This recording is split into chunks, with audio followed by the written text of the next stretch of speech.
I hope you all are having a great day. And today, lately, has just kind of been acceptance.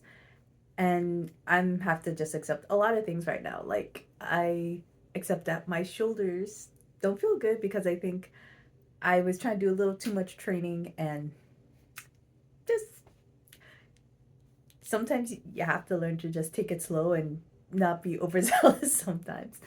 And that's just kind of how life is sometimes. It's just like, okay, you did too much and you have to take a break, and don't feel guilty about taking a break because you could do more damage if you don't take a break.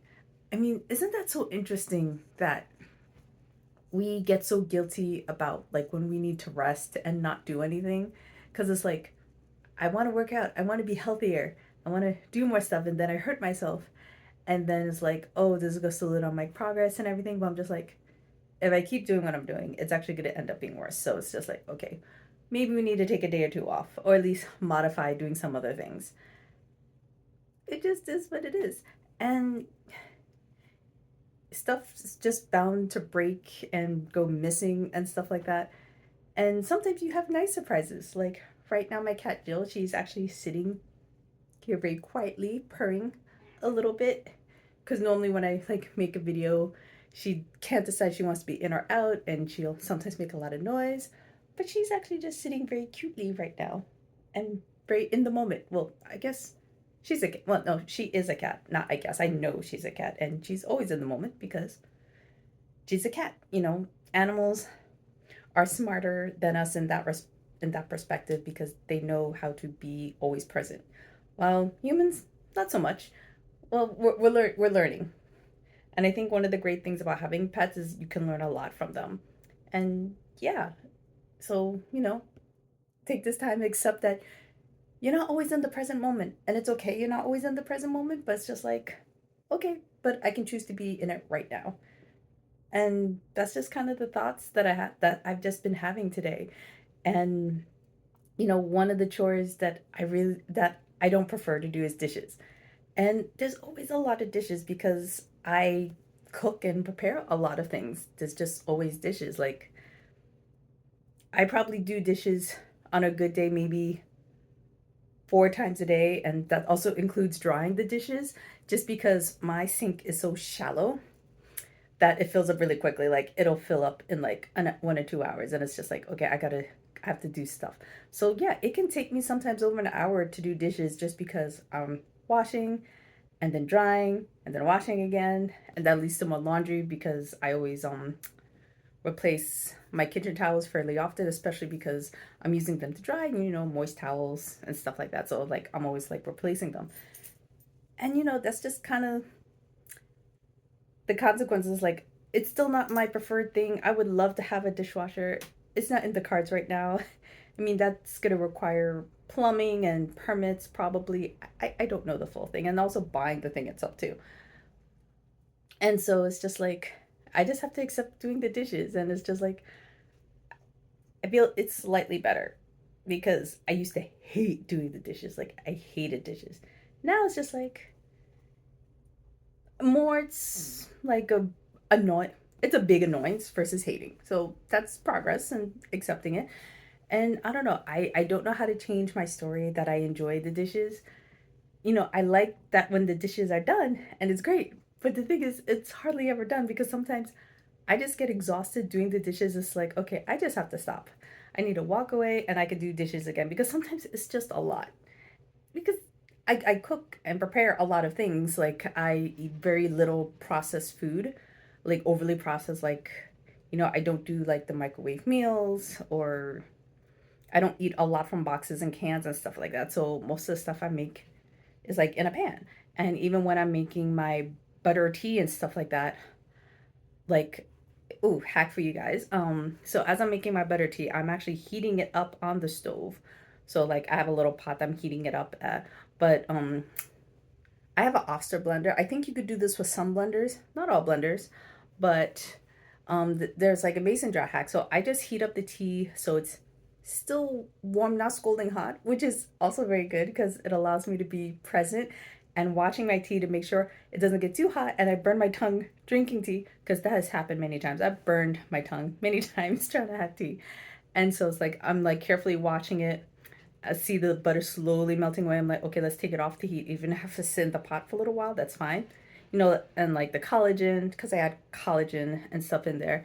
And then it's like, I pour it in a mason jar because it's still relatively, it's just warm. It's not like it's not like I'm pouring boiling hot water in a mason jar because that would probably cause thermal shock and probably shatter, which I've had happen before. And it's just not fun and pleasant and messy. And I have a thing with broken glass. I don't like it. Sent me to the hospital. I don't know if I talked about it here, Rob, but maybe that's for another time. And it's just like, and then because of the osteoporosis, I could just take the things, the blade part, and I can just do it directly there. So this way I don't have to dirty another cup. And then you're asking me, oh, why don't you have a frother? I used to have a frother. The frother just kept eating my batteries all the while. I'm just like, this is not efficient because I felt like once you get a new battery, it froths great. But after like a couple weeks, it gets weaker.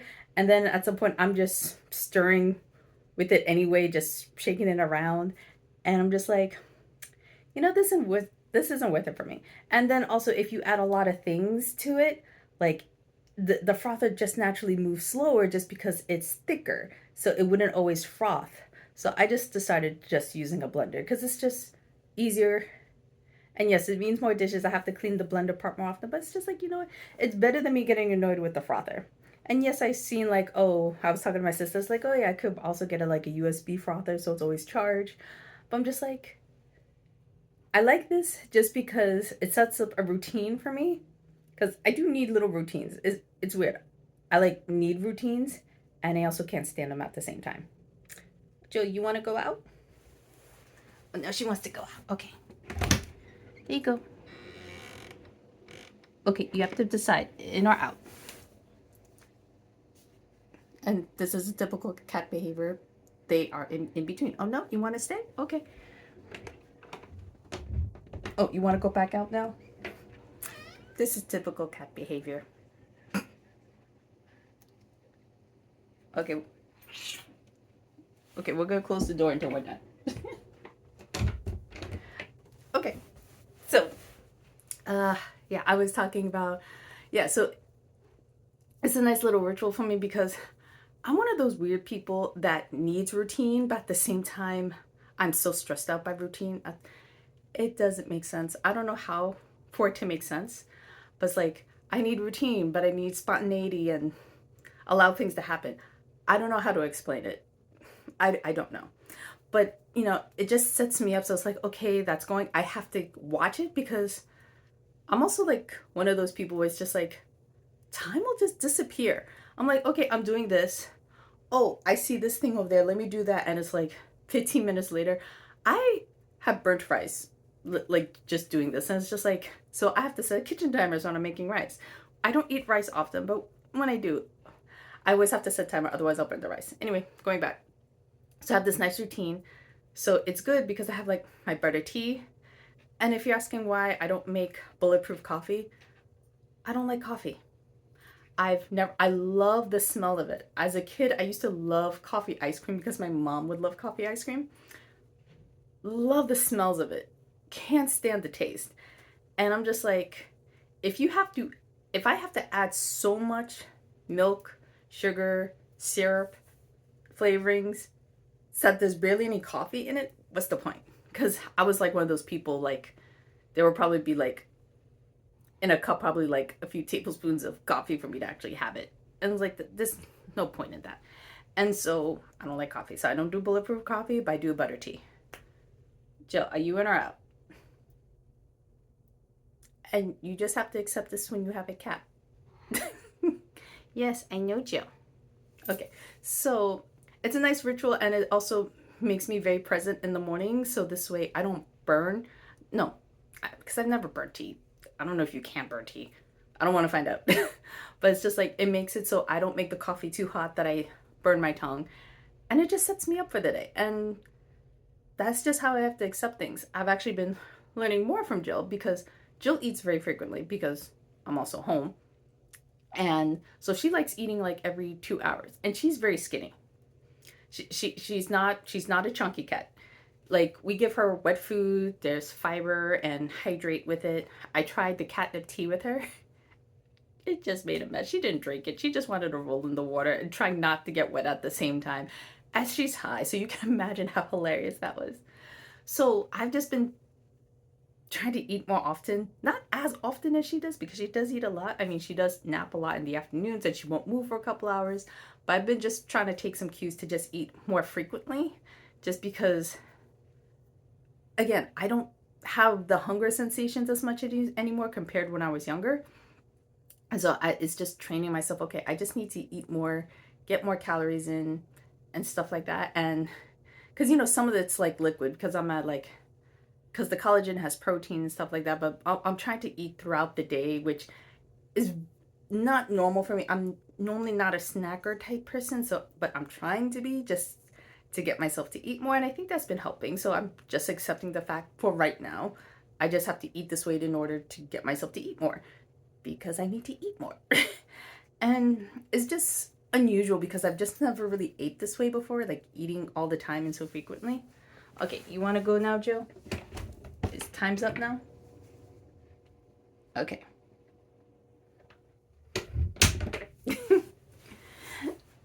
And I just have to accept the fact, like, this might change in a month or two. This could maybe change in 6 months. I don't know. And what I've been eating is just very, very simple, just because I'm not into spending so much time cooking anymore. Like I used to be able to make like the fancy, delicious things, and I've just got something more simple. It's not like I'm making gourmet 5-star things, but it's just like I just need simple because it's just like I don't want to spend half an hour to over an hour cooking because with foods I used to make and prepare, they used to take a long time because when you grow up like just eating different things, like it takes time for like the good food like to be made. I mean, it's a little different like if you have like a pressure cooker, you could just set it and forget it. But like when you were a kid and it's like Thanksgiving or maybe Christmas dinner, like it's usually the matriarch of the family. They're like making tons and tons of food. There's so much involved and everything. I'm just like, I don't have time for that. I don't have time for that. And that's okay. It's okay that I choose not to have the time for that. And that's kind of stuff I don't really need to be eating anyway. So I just accept the fact I'm just eating really simple and I'm just eating more often, even if I don't feel hungry, which is weird because I just got so used to training the thought I shouldn't eat when I'm not hungry because I heard that a lot. Don't eat when you're not hungry. And that's not good advice for me because I actually need to eat more.